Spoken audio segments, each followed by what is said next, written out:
Guerre commerciale, une seconde vague d'inflation est-elle évitable?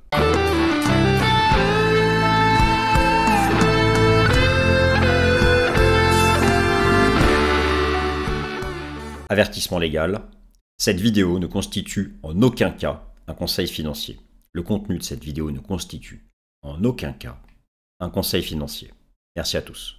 Chers amis, bienvenue, c'est la nouvelle édition de Top Gun. C'est la question centrale du moment.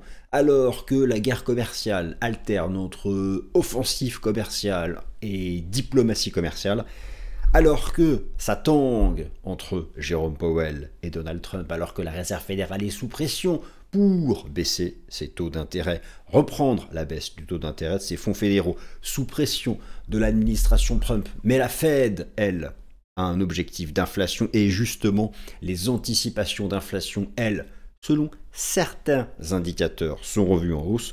Par contre, les métriques actuelles de l'inflation vont toujours au sud. D'ailleurs, cette semaine, vous avez la mise à jour de l'inflation US. Selon l'indice d'inflation PCE favori de la Fed, il est attendu en baisse. Les indicateurs d'inflation temps réel sont globalement positifs, sauf peut-être dans certains compartiments industriels où ça reprend la direction du nord. Mais n'oubliez pas qu'un taux d'inflation a plusieurs composantes et que ce n'est pas parce que, par exemple, le prix des voitures repartirait en hausse que l'inflation globale va repartir en hausse, parce que ça ne représente pas grand-chose dans le cas. Ça a un certain poids, mais pas grand-chose. Donc, nous allons parler de tous ces sujets. La question centrale. Guerre commerciale. Peut-on éviter un rebond de l'inflation? Car je vous le dis tout de suite, une seconde vague inflationniste de type crise sanitaire, de type Covid, est complètement impossible. Je vous donne les parties. Alors, première partie, je vous rappellerai les raisons de base. Les raisons de base qui font que, selon moi, une seconde vague d'inflation est peu probable, voire improbable, voire quasiment impossible en lien avec cette guerre commerciale. D'une part, d'ailleurs, la guerre commerciale, elle n'est pas fixée. Hein. Tout ce mois de mai va voir la diplomatie commerciale aller au bout du bout, l'objectif étant toujours d'atteindre un accord commercial entre les États-Unis et la Chine, entre les États-Unis et l'Union européenne, les États-Unis et le Japon, les États-Unis et 50, 60, 70 pays. Bon, première partie, les raisons de base qui, selon moi, font qu'une seconde vague d'inflation est peu probable. Deuxième partie, ce mercredi 30 avril, vous avez justement la mise à jour de l'inflation US selon l'indice d'inflation PCE, qui est l'indice d'inflation favori de la Fed. Tous les indicateurs avancés nous disent que cette inflation PCE va diminuer. Alors elle est publiée le mercredi 30 avril, mais elle concerne le 30 mars. Alors oui, naturellement, il y a toujours une opposition entre là, parce que la désinflation était structurelle. Il n'y avait pas eu cette guerre commerciale, encore une fois, il n'y avait pas cette guerre commerciale. Toutes les cibles d'inflation, la cible de 2%, elle était faite ce printemps. Vous allez voir que là, l'inflation PCE du mois publié ce 30 avril va être en baisse. Mais le marché craint la suite, craint les prochains mois. Est-ce que cette guerre commerciale va casser cette désinflation qui pourtant était structurelle? C'est ça qui est compliqué. Donc deuxième partie, je vais faire le point sur cette inflation PCE du 30 qui est attendue favorable. Troisième partie, vous savez, y a-t-il un risque de seconde vague d'inflation? Qui c'est qui fixe les prix? C'est pas monsieur tout le monde. Qui c'est qui fixe les prix à la consommation?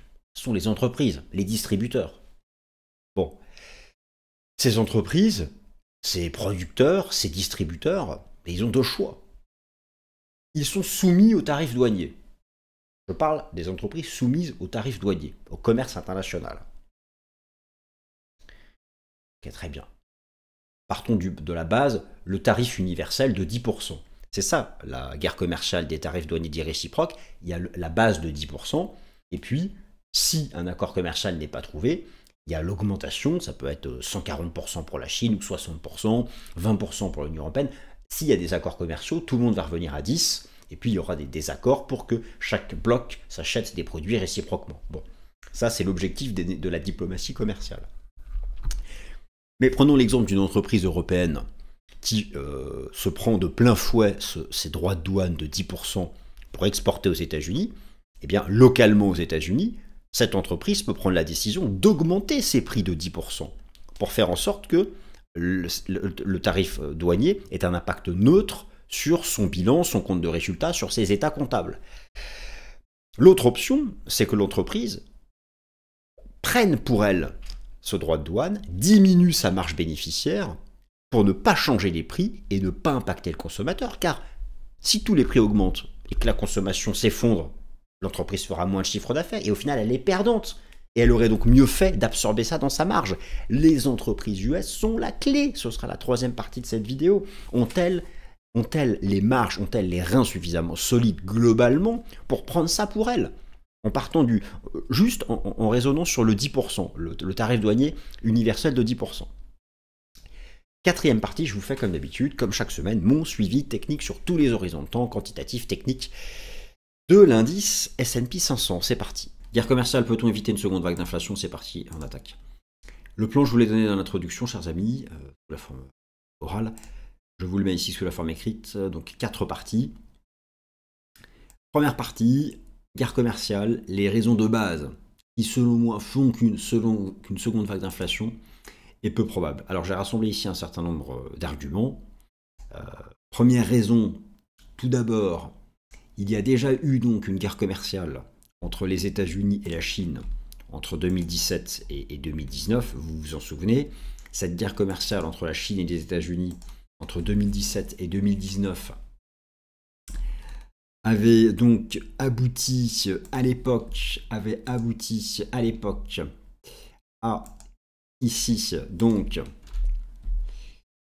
avait abouti à l'époque à un accord commercial dit de Phase 1 Trade Deal. Il était intervenu ici. Alors c'est vrai que cette guerre commerciale à l'époque avait été extrêmement volatile. Mais ce qui était intéressant de noter, c'est que eh bien, il n'y avait pas eu de vague inflationniste, alors que pourtant, il y a vraiment eu ici, dans toute cette phase-là, des droits de douane qui ont été imposés aux deux parties. Et puis, à la fin, les deux pays se sont mis d'accord pour s'acheter mutuellement un certain nombre de produits. Alors après, la crise sanitaire est arrivée, mais en tout cas, il n'y a pas eu l'or. Alors, ça n'a pas non plus baissé l'inflation, hein. Il n'y a pas eu d'envolée, si vous voulez. Ça, ici, c'est la vague inflationniste du Covid. Moi, lorsque, si vous voulez, je lis que la guerre commerciale peut créer une seconde vague d'inflation, je ne suis pas d'accord.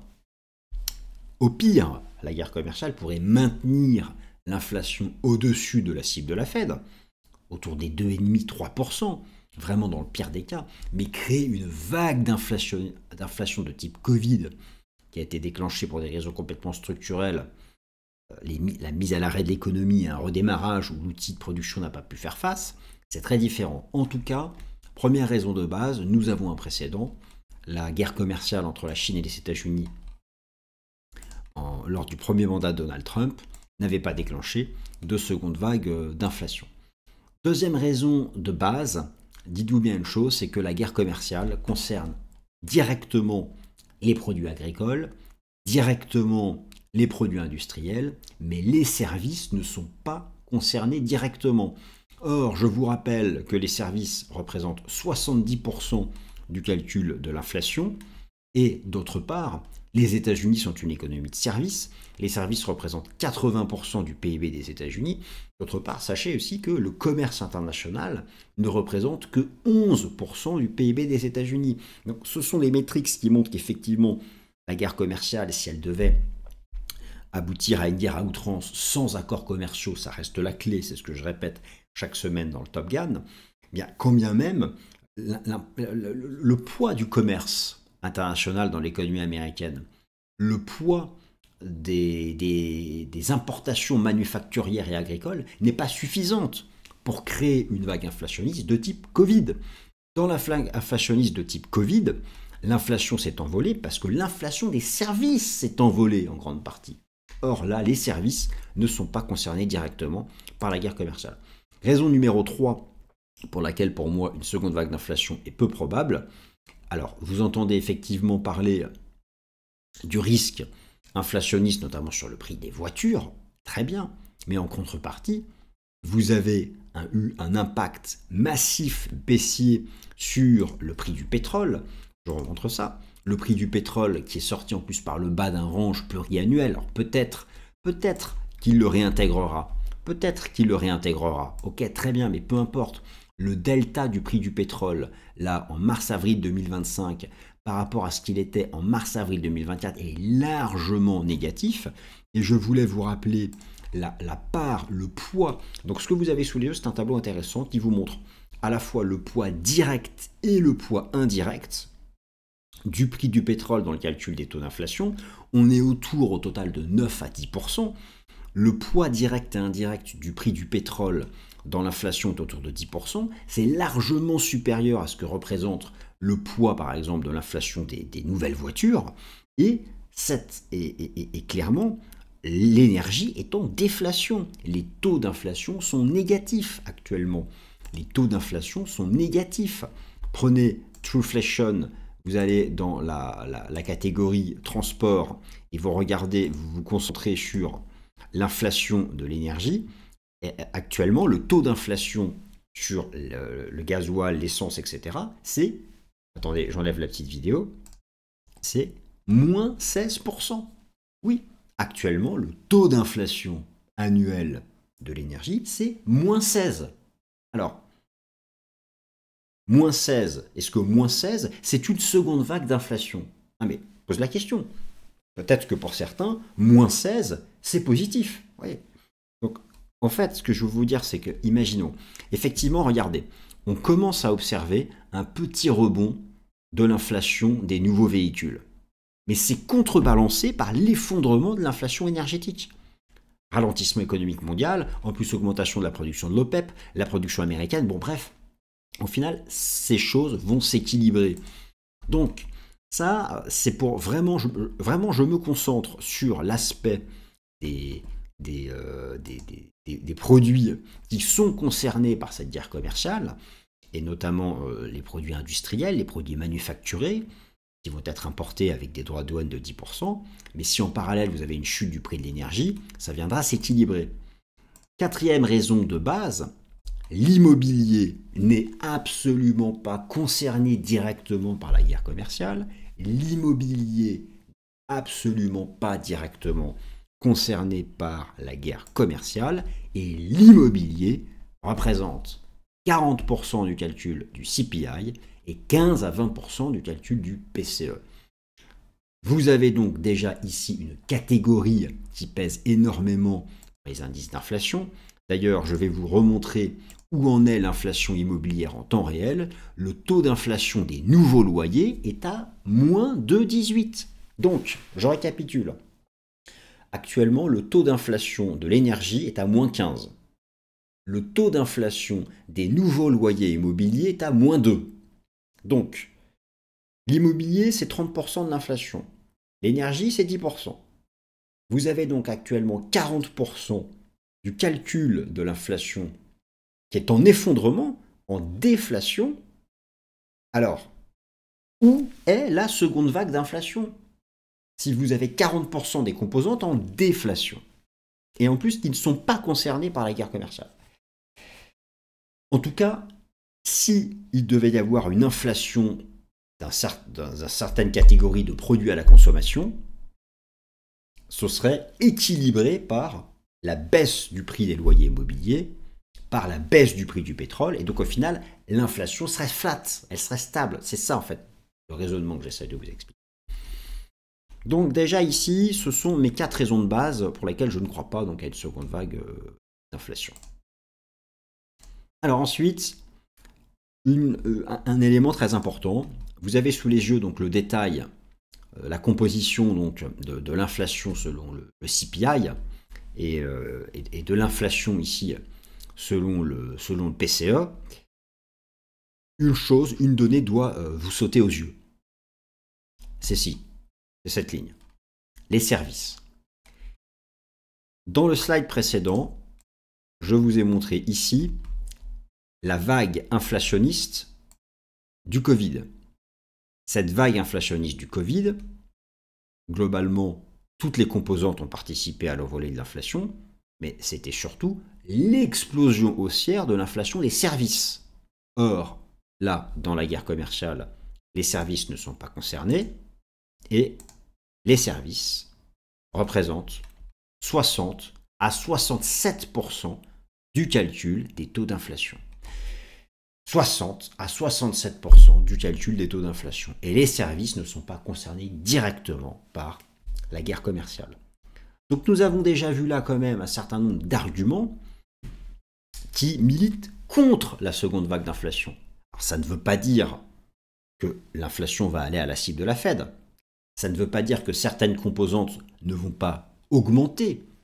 Je prenais l'exemple, par exemple, récemment de Hermès, qui a indiqué que pour faire face aux droits de douane de 10%, Hermès a annoncé qu'elle augmentait ses prix aux États-Unis de 10%. Bon, là, il y aura plus 10. Mais bon, concrètement, c'est quoi le poids des produits d'Hermès dans le calcul du CPI et du PCE? C'est que dalle, c'est rien. Bon, mais bien sûr que ça va contribuer. C'est pour ça qu'il faut avoir une vision équilibrée. Je ne peux plus lire, moi, tous ces articles qui écrivent « Seconde vague d'inflation comme le Covid arrive ». Et à l'intérieur, c'est creux. Il n'y a aucune explication, aucun détail, aucune composante. Voilà, bon, j'essaie d'apporter un peu de nuance.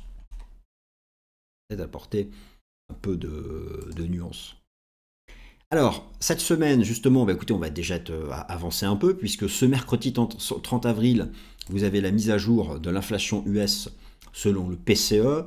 Le PCE, donc, qui est l'indice d'inflation favori de la Fed, et pour lesquels, actuellement, tous les indicateurs avancés permettent d'être optimistes. Donc ce que nous allons faire déjà avant de regarder les indicateurs avancés, c'est faire un état des lieux de la situation actuelle du PCE. Vous avez sous les yeux donc l'indice d'inflation favori de la Fed. J'enlève la version médiane. La Fed regarde la version nominale en verte. Le taux d'inflation nominale est actuellement à 2,5%. Et la Fed regarde l'inflation sous-jacente. L'inflation sous-jacente est actuellement à 2,8%. L'objectif, bien sûr, de la Fed est de ramener ça à 2%, de retrouver le monde d'avant.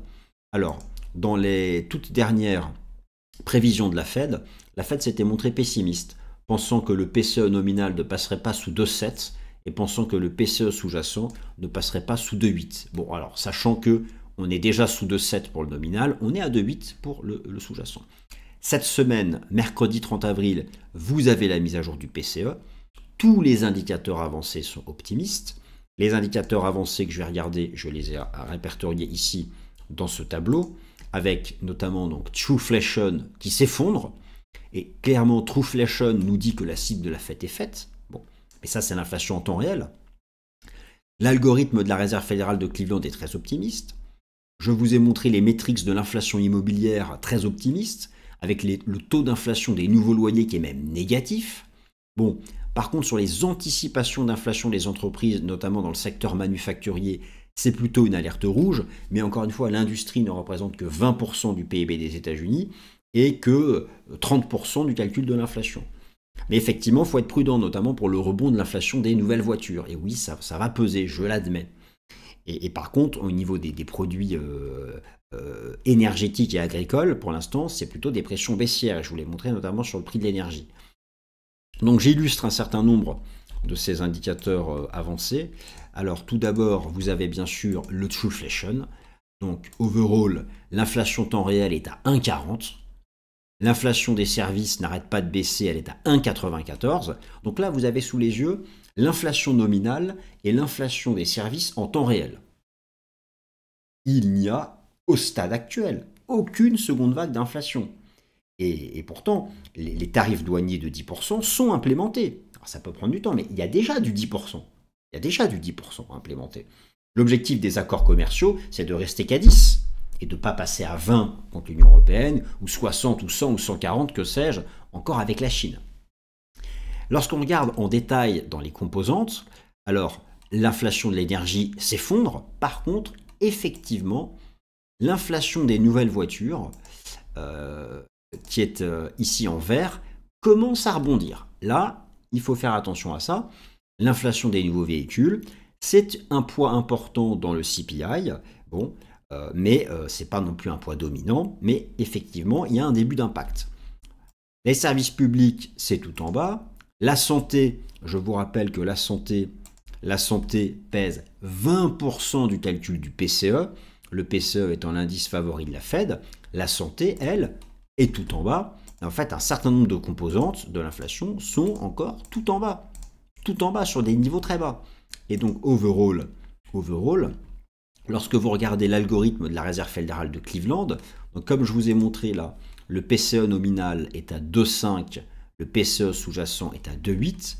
L'algorithme de la Réserve fédérale de Cleveland pour ce chiffre du mercredi 30 avril qui concerne le mois de mars, le chiffre du mercredi 30 avril concerne le mois de mars, le PCE devrait tomber à 2,19 et puis à 2,12 en avril. Donc là, il est à 2,5. Donc passer de 2,5 à 2,19 et passer de 2,19 à 2,12, où se trouve la seconde vague d'inflation? Me direz-vous, oui, mais c'est trop tôt, ça va arriver plus tard. Peut-être, peut-être. Sauf si d'ici 90 jours, des accords commerciaux sont trouvés. Et on en revient toujours au même point, l'importance d'arriver à établir ces accords commerciaux entre les États-Unis et leurs principaux partenaires commerciaux. Mais vraiment, sur l'inflation nominale, il va y avoir un impact très baissier du prix du pétrole et du prix de l'énergie en général, avec donc un prix du pétrole qui était sorti par le bas ici de ce trading range. Alors, la véritable question, la question qui est centrale, pour éviter une seconde vague d'inflation, en fait, ce sont les entreprises américaines qui ont la main. La question que je me suis posée est toute simple. La question que je me suis posée est la suivante. Voilà, pardon. La question que je me suis posée est la suivante. Les entreprises, certaines vont être soumises à des droits de douane. La question est de savoir, ont-elles la capacité, vont-elles augmenter leur prix, et dans ces cas-là, prendre le risque que les consommateurs n'achètent plus, et donc au final baisser leur chiffre d'affaires, ou vont-elles accepter de réduire leur marge bénéficiaire pour préserver le consommateur et maintenir le chiffre d'affaires? La bonne nouvelle, c'est que les entreprises ont largement de quoi. Prenez ici les entreprises américaines, avec les marges qui sont représentées ici par la courbe en rouge, les marges donc après impôt, eh bien la tendance est largement haussière et cette augmentation des marges permet clairement aux entreprises d'absorber les droits de douane pour éviter de pénaliser le consommateur. Un autre graphique intéressant qui nous vient de FactSet, qui est l'évolution de la croissance des bénéfices attendus pour 2025 de la part des entreprises. Vous avez ici les Magnificent Seven et là le S&P 493. Eh bien regardez, le S&P 493 va se sortir de mieux en mieux. Et donc cette croissance des bénéfices anticipés peut permettre d'absorber les droits de douane pour ne pas pénaliser le consommateur. En fait, tout l'enjeu est ici. Est-ce que les entreprises ont accepté de diminuer un peu leur marge pour ne pas pénaliser le consommateur et donc pour ne pas relancer l'inflation, ou vont-elles vouloir préserver leur marge en augmentant leur prix et donc il y a un rebond des taux d'inflation, mais si la consommation s'effondre, qu'elles font moins de chiffre d'affaires, au final elles feront moins de marge. Donc elles vont devoir faire ce choix. Au final elles feront moins de marge. Et elles vont devoir vraiment faire ce choix.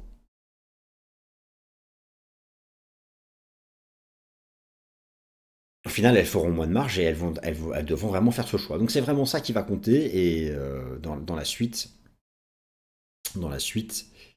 des événements. Alors ensuite, comme d'habitude, je passe donc par le tour d'horizon, analyse technique de l'indice S&P 500 qui fait de son mieux pour défendre son support. L'indice S&P 500, écoutez, les choses n'ont pas changé. La clôture mensuelle, nous allons la voir cette semaine, un peu trop tôt pour l'interpréter. En données hebdomadaires, le principal est de défendre cette zone support, de défendre cette ligne de tendance, de défendre ce niveau horizontal, les 4800 points. Tant que le marché défend cette zone, eh bien on peut considérer que le bottom a été fait. Et j'aime toujours beaucoup la structure ici que propose l'indicateur technique RSI. D'un point de vue quantitatif, eh bien, c'est ce dont je vous parlais la semaine dernière, et ça c'est très prometteur, le pourcentage d'actions du S&P 500 au-dessus de la moyenne mobile à 50 jours est ressorti par le haut ici de cette zone basse, qui fut à chaque fois donc les points bas, le point bas de la baisse d'octobre 2023, le point bas du bear market de 2022, le point bas ici de la crise sanitaire. C'est très positif de voir ce pourcentage ressortir par le haut de la zone de survente. À chaque fois, ça a permis des accélérations, et ça va vraiment dans le sens Donc même si les séances restent volatiles, même s'il y a encore beaucoup de volatilité dans cette zone entre les 4008 et les 5004, in fine, petit à petit, le marché sera en mesure de revenir tester, je pense, sa moyenne mobile à 200 jours. Ici, mais tout ça va prendre du temps au gré de l'actualité. D'un point de vue du sentiment du marché, il y a toujours beaucoup de pessimisme du côté des investisseurs particuliers. On est très loin de l'euphorie. On peut en avoir une approche contrarienne. Et donc ça permet d'envisager que le marché, dans une volatilité encore importante, parvienne à se reprendre. Et puis, vous avez aussi quelque chose d'intéressant sur le VIX. Vous voyez que le VIX, ici avec son RSI, à chaque fois que le RSI du VIX est ressorti par le bas de la zone de surachat, eh bien c'est que le pic de la peur avait été atteint. Donc vraiment, moi quand même, j'ai beaucoup d'indicateurs où tout me dit, tout me laisse penser qu'un point bas majeur a été établi sur l'indice S&P 500 au-dessus de cette zone. Peut-être que ça fera un double bottom avant de repartir. En tout cas, c'est la zone au-dessus duquel on peut considérer que cette tendance haussière de fond qui a été initiée depuis le point bas de la crise sanitaire et qui rejoint ici le point bas du bear market de 2022 puisse se prolonger. Voilà, chers amis, eh bien écoutez, j'espère que cette nouvelle édition du Top Gun nous a plu, et quant à moi, je vous remercie de m'avoir écouté.